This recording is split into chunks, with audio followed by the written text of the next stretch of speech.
Welcome to Epic Begins with One Step Forward, the podcast that reveals how to plan, achieve, and enjoy the journey of creating epic results in your life, business, health, and relationships.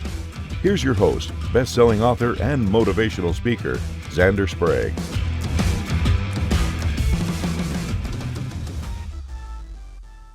Hello, epic people, and welcome back to another exciting episode of Epic Begins with One Step Forward. I'm your host, Zander Sprague, and today I am joined by Ken Attard. Ken, tell us a little about who you are, and what you do. Oh, wow. Who I am and what I do. In a nutshell, I help frustrated entrepreneurs to adapt and shift their mindset. I use what I call a proprietary ARC method, which it's a method, yet at the same time, it intertwines every single type of training or program that I have. It's intertwined in there, and maybe we can elaborate a bit on that. Yet essentially, I'm a mindset consultant, so I assist entrepreneurs in understanding exactly what's going on here, what's happening in the mind, so that they can actually achieve the results and the experiences that they want. Because whether or not you like it, you are using your mindset. It's just different when you actually use it purposefully. And what I am all about is moving entrepreneurs towards what I like to call true freedom. And it's all about bringing soul back into business. Definitely. And I love that. I'm a firm believer that our mindset, what we believe, has a great influence on how things turn out. It's everything. Yeah. I remember years ago, I was reading a book for a coaching class I was taking, and when I was doing coaching and not mental, and now I do mental health, so I'm on the other side. But it's funny how you read a book and the book itself was good, but there's like one little nugget that you kind of pull out and bring with you. And we're sort of talking about this philosophy in Buddhism that inherently things are not good or bad. It's how we see them. So for example, I'm in California, the sun is out. I think that's a good thing. If we were in the middle of a drought and I was a farmer, I might see the sun out as not being a good thing. But inherently, the sun being out or not is not in and of itself good or bad. The same way that in business, if we believe that something happens and it's bad, probably that's how we're going to treat it. Our mindset will sort of, the things that our actions will probably follow along as not being positive. Absolutely. What do you think of that? Absolutely. It is all about perspectives. Yeah. Without a doubt. And it is how you look at it. So in fact, this is why our beliefs play a very, very important part. And what we believe. Essentially, we are looking at the world according to what we are actually believing. And what we believe, that's happened over a period of time. How we were brought up, what we were taught. All of these things, one of the things that I love to talk about is the fact that I truly believe that many individuals, and let's focus on entrepreneurs here, have been fooled. Mm-hmm. And when I say fooled, it's really interesting. One of the pillars of my ARC method that I mentioned, the first one is actually awareness. And when I originally started and created this method, and the first pillar, awareness, I used to speak about awareness and how it was about learning, which is absolutely vital. Yet nowadays, not only is it about learning, awareness is also about unlearning, which is almost even more important in the sense that just because you have been taught something and potentially taught something all your life does not necessarily mean it's the truth. It may have been the truth for someone from a particular perspective, as you were saying, yet it does not necessarily mean it's the truth. So, let's give a classic example. One of my pet peeves when it comes to I'm sure you've attended events, you've read books, you've listened to all kinds of audios over the years. And it's amazing at so many entrepreneurial events, listening to speakers, how somehow, when we're talking about entrepreneurship, Mm-hmm. intertwined with that are the words suffering, sacrifice, struggle, Yeah. stress, all of these words. Now, why is this so important to become aware of? Because when you hear this over and over, you're an up and coming entrepreneur, you're attending an entrepreneurial event, you're there to learn, and you hear someone talk about, hey, you know what?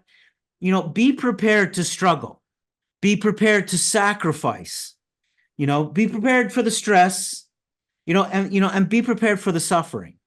Now, I get it. So I'm not saying that you're not going to have your challenges. The thing is this, what most people do not realize is what a belief actually is. Mm-hmm.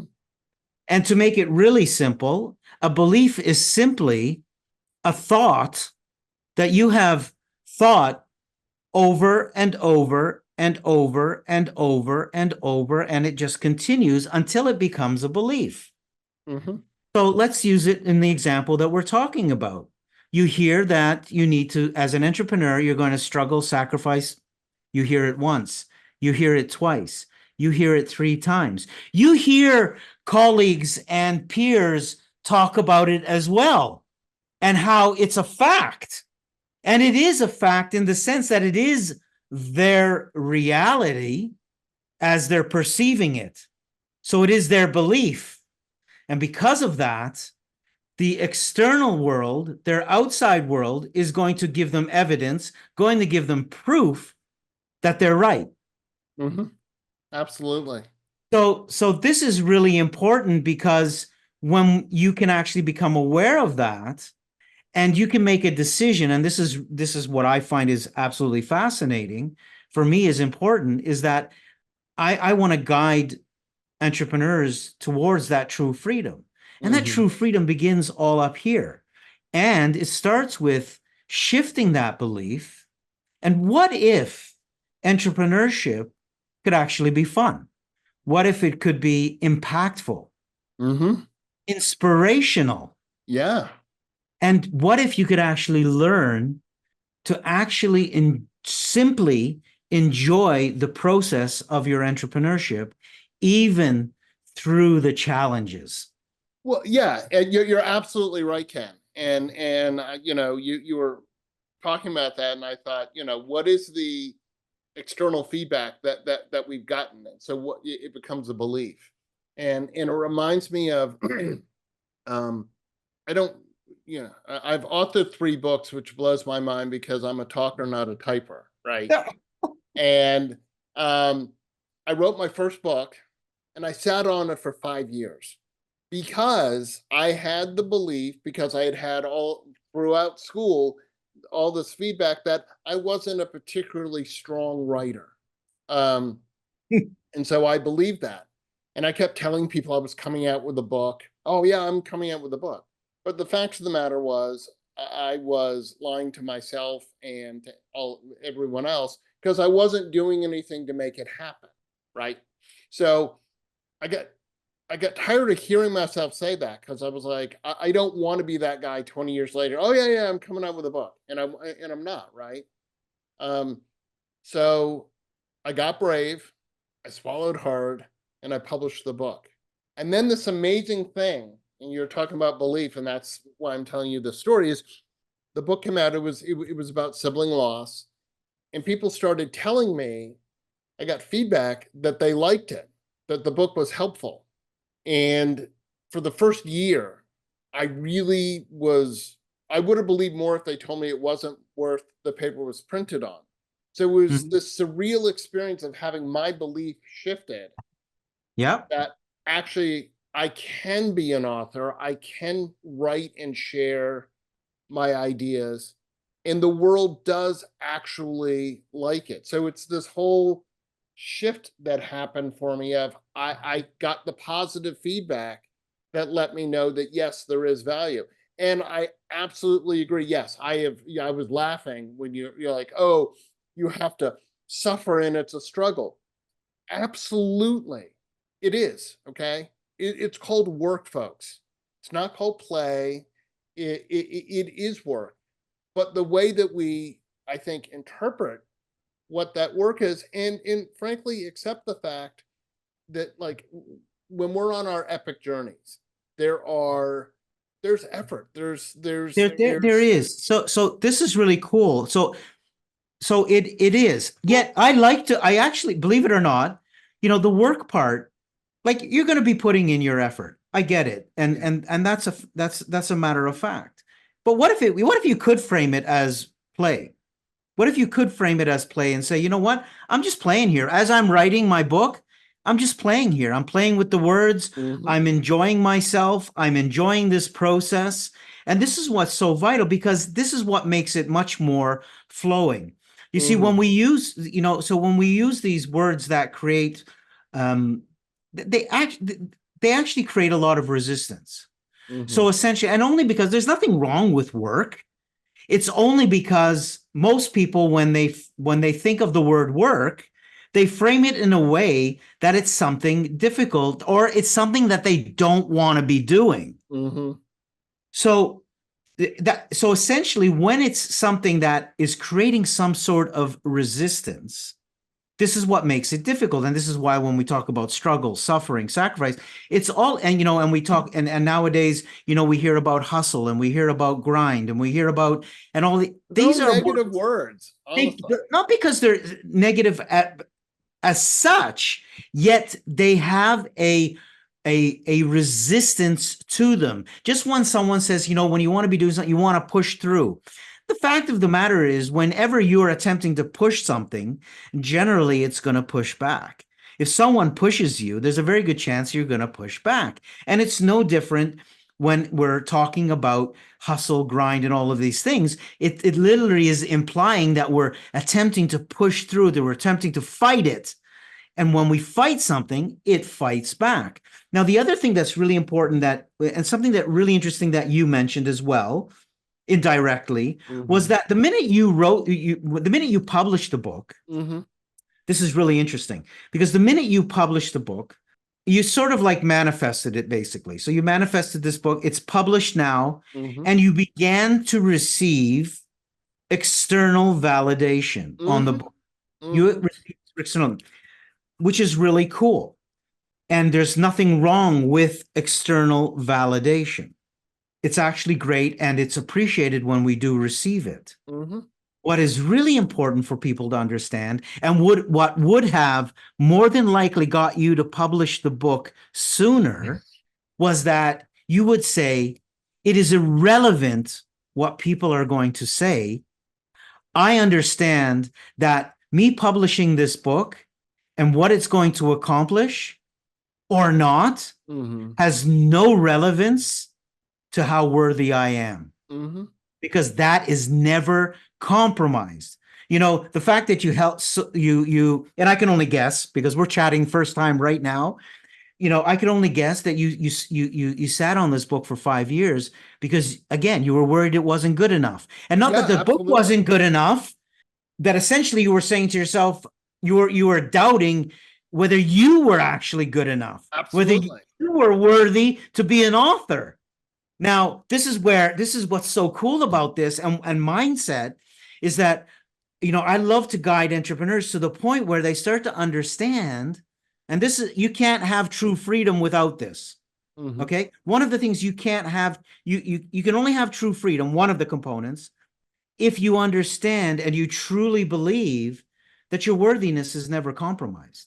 Right. Irrespective of the results that you are getting right now, the external results that you're getting right now, irrespective of where you are, irrespective of whether or not you are financially, free and stable or living in the gutters, your worthiness is never compromised. Right. When you truly understand the essence of who you really are. Absolutely. And as I say in my Epic Begins book, you got to be your number one cheerleader, because no one's going to believe in you if you don't believe in yourself. And I'm a Absolutely. firm believer that I have got to be my number one cheerleader. And a funny thing happens in the world. If we believe what we're selling, saying, providing, other people implicitly will also believe it and buy it. And you will get that external validation. But you're absolutely right. You don't need that external validation if you validated yourself. And And yeah. So go ahead. Go ahead. and it sort of reminds me of the even though it was a joke, there is a lot of truth that on Saturday Night Live years ago they had personal affirmations with Stuart Smalling, and he's looking in the mirror going, "You're good enough, you're brave enough, and gosh darn it, people like you." And and it was a funny thing, but I was like, "There's actually a lot of truth there." if Absolutely. if we say I am good enough, I am capable of writing a book, and what I've written has value and will find the people who want it and need it. So absolutely, It has to happen. it It does. has to happen when you do that, especially when you understand that, if you're doing an affirmation like that, the Hmm. key element in that, the words are absolutely vital. Yet the key element in that as well is the emotion, Mm, that you feel. And something really interesting is that, when we talk about appreciation, which is one of the easiest ways for someone to start to shift their emotions, to mhm. shift into, I like to call a good feeling emotion. Sure. I don't, even a good feeling mindset. Nowadays, I talk about a good feeling mindset even more than a positive mindset. It's Hmm. simply about creating that good feeling. And the great thing about appreciation is this, is that it shifts it very quickly. And this is why I tell people to start their day that way, with a bit of appreciation. Yet the really cool thing about appreciation, because the tendency is for most people, is to appreciate what they have. Um, and which is stuff that is what they was stuff that they have essentially manifested, created in the past, if you'd like to say, or have right now.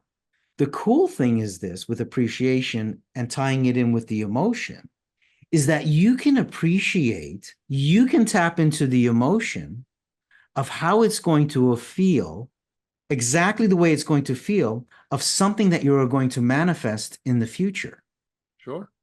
So you can say, for instance, so someone who hasn't written a book yet, they can actually feel what it would feel like to have a published book and let's say be a best-selling author, and Hmm. how that would feel.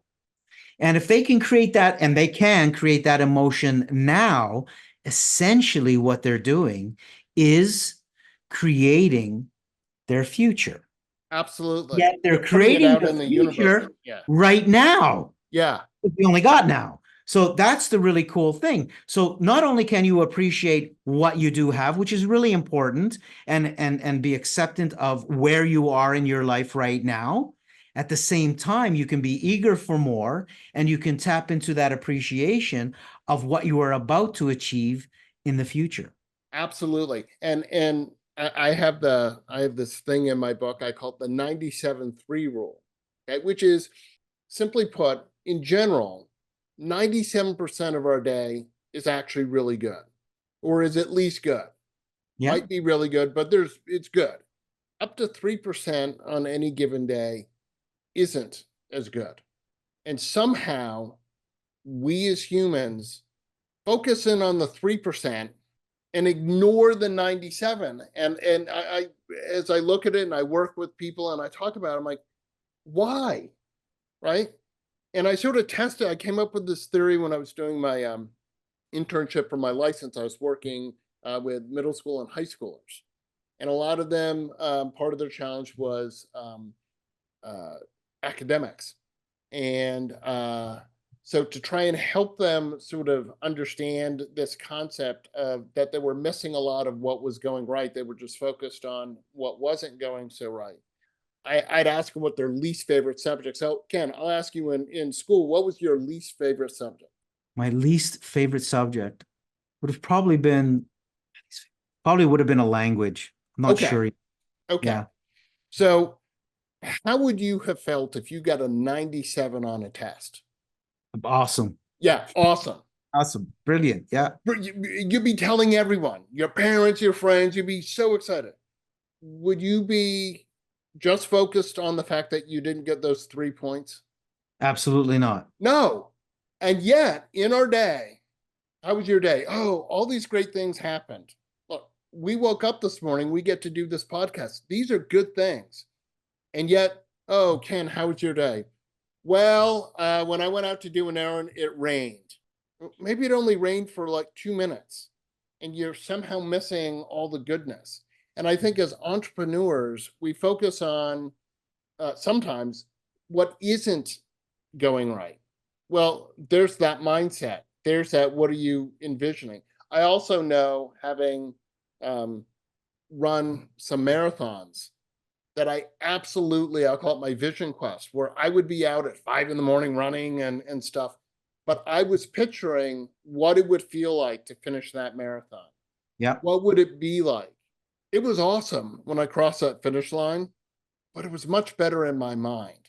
And I'm not saying that it didn't feel really good, but having made all that effort and gotten there, honestly, I got done. And that next question that entrepreneurs have is, awesome, I did this. Now what?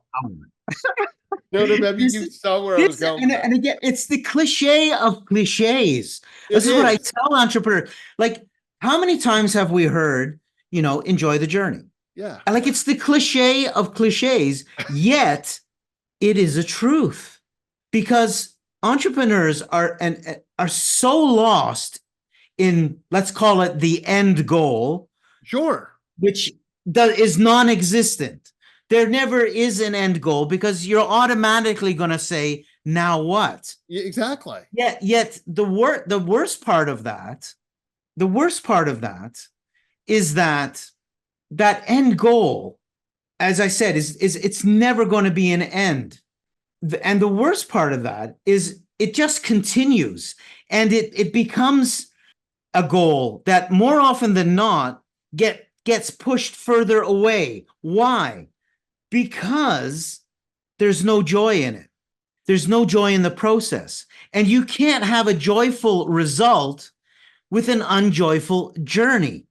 Absolutely. And because that end goal that they're searching for is an external factor, so much turnover, we acquired a certain client, whatever it may be, because it's an external factor, right?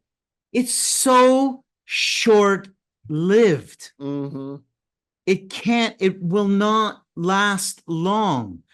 And this is why the inside work is so important, because all of that joy, the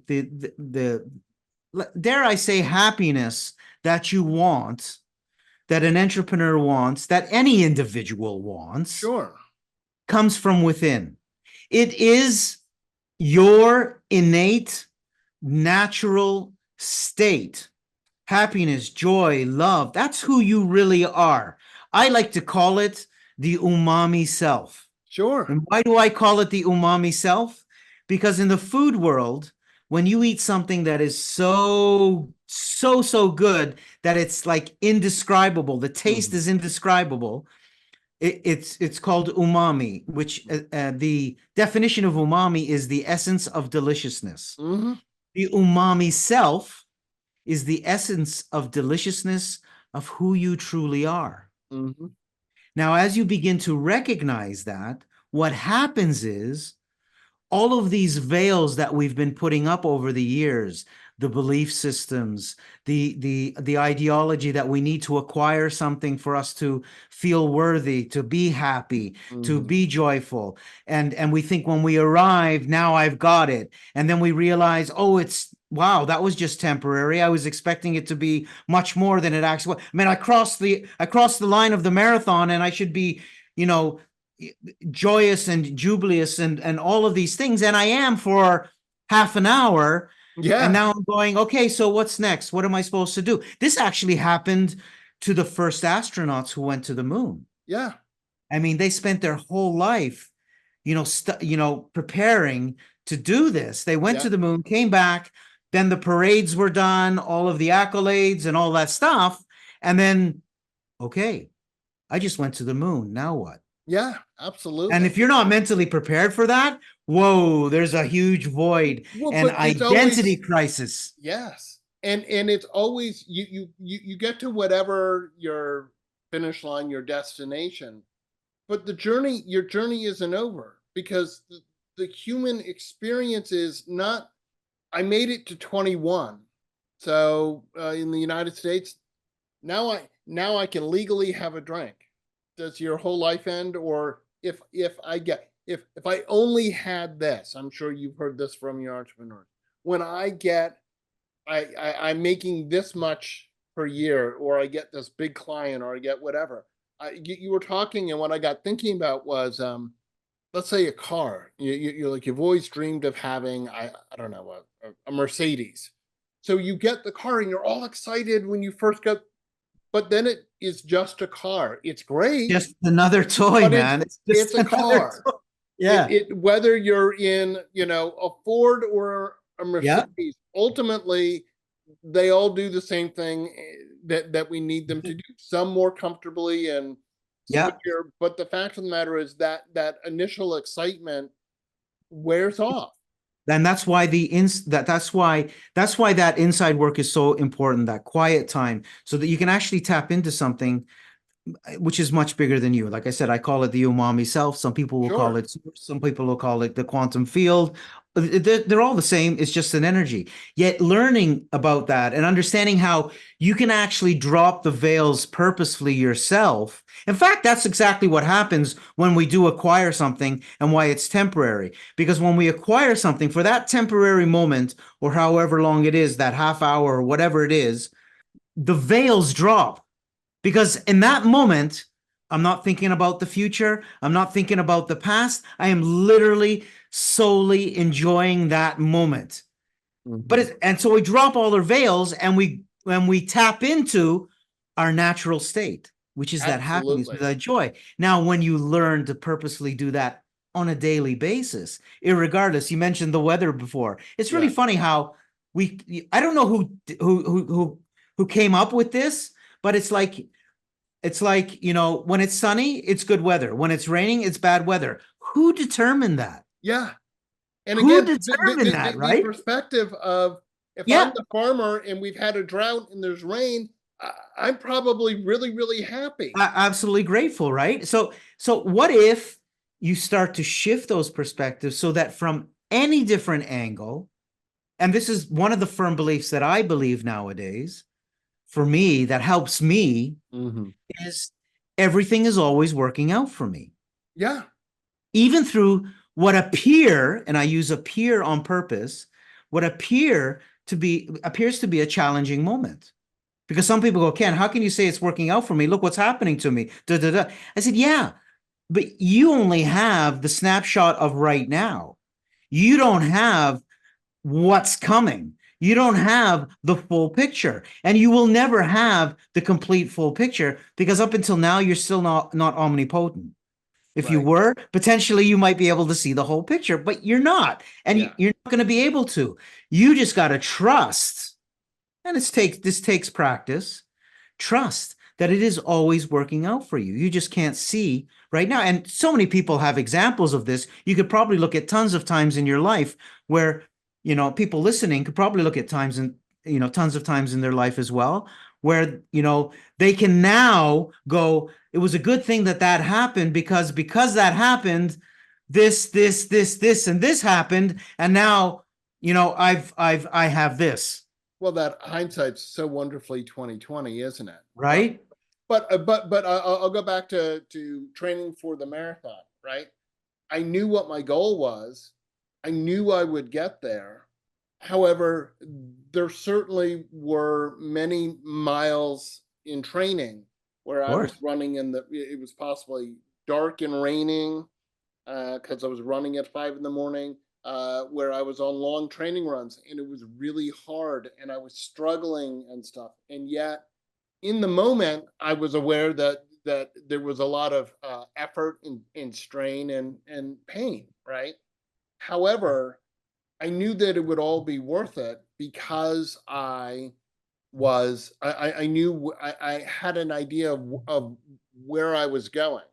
I think all too often when I talk about epic journeys and the epic things that we'd like to do as an entrepreneur, we become an entrepreneur because we have an idea of something that we'd like to do.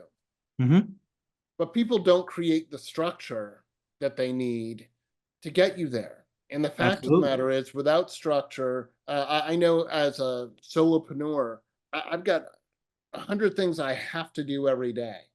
And yet, what I have discovered is that I'm a single core mind in a multi-core world. Simply saying, I cannot write a book with my right hand and be balancing my books with my left hand. I can't do it. So, Yep. but when I create the structure and I know, hey, I am having a podcast from, at 10 o'clock, and I know that I'm making these phone calls, it's so much easier because Absolutely. there's a I, plan, and people like structure. I said this all the yeah. time, and people are like, what? I'm like, no, structure is a survival. It's literally part of our primitive brain of, if there's structure, there's safety because I know Yeah. what's happening. And the cool thing with structure is this: what structure does, and again, there are various degrees of structure. Some people need Sure. extreme structure, some people need a little less structure. But the cool thing about structure and what it does, I actually built a program around this, in the sense that I was sitting down with a lot of entrepreneurs, and one of the common threads that was coming out was, and it ties in with the structure, is people had good ideas, yet they didn't have clarity. Mm-hmm. And the clarity will come with the structure. Oh yeah. Part of having clarity is having structure, is understanding how to actually set a well-formed goal, and not to be so held so tightly, yet having that structure and knowing the direction and where you are actually headed, and also what is required to be done Mm-hmm. to get to that goal. Absolutely. Now it will vary. It potentially can shift during the course of time for various reasons, and Sure. having that flexibility is wonderful. But if you do have that core structure, like you're saying, you're going to be solid. And the cool thing about having the structure and the clarity, what that does is it actually eliminates the doubt. Yeah. Absolutely. It eliminates Absolutely. the doubt. And And, this is simply why some people have a lot of doubt, is simply because they're just not clear on stuff. right. And we tend to get stuck on, well, how do I do that? That's a big thing. I know when I decided to run a marathon, I'm like, how on earth am I going to run You 26 run. miles? Right. You run. But you run, but that's not it, right? I know.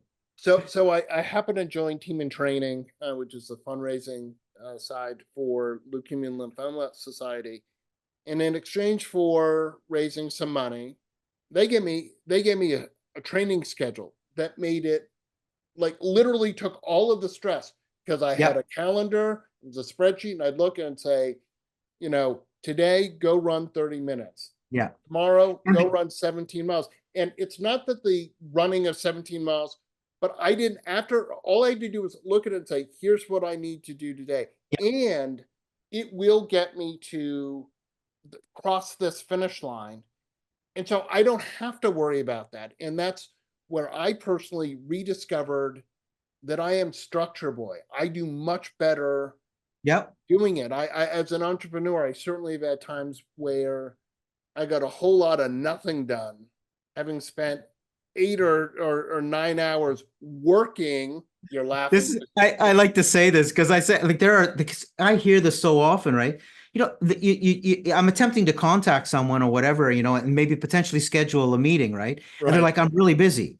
I'm really busy, right? And I'm like, okay, let's schedule a meeting, right? And they're like, okay, I can do this in 3 months. And I'm like, 3 months? Like, you can't find half an hour in these 3 months for us to meet up?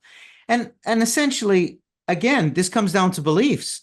There are a lot of people really busy doing nothing. Oh, absolutely. Really busy doing nothing. And again, it's because their firm belief is that if they're busy, now they're important. Now they're important. Now they potentially they're accomplishing something or whatever it may be. When in actual fact, they're not. Oh, absolutely. Or you're busy doing nothing in particular is what I like to say.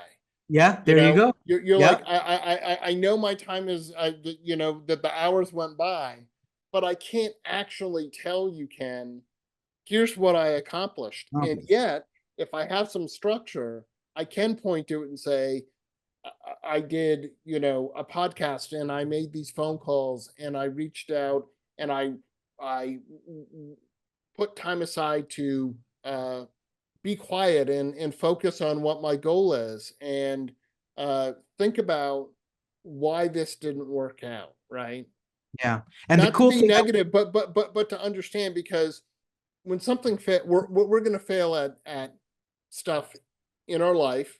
We're going to try stuff that's not going to be the right thing for us. I know as an entrepreneur, I've been generous and spent thousands of dollars on tools and software programs and stuff that it's not that they were bad. They just weren't the tool for me, but I wouldn't know unless I tried.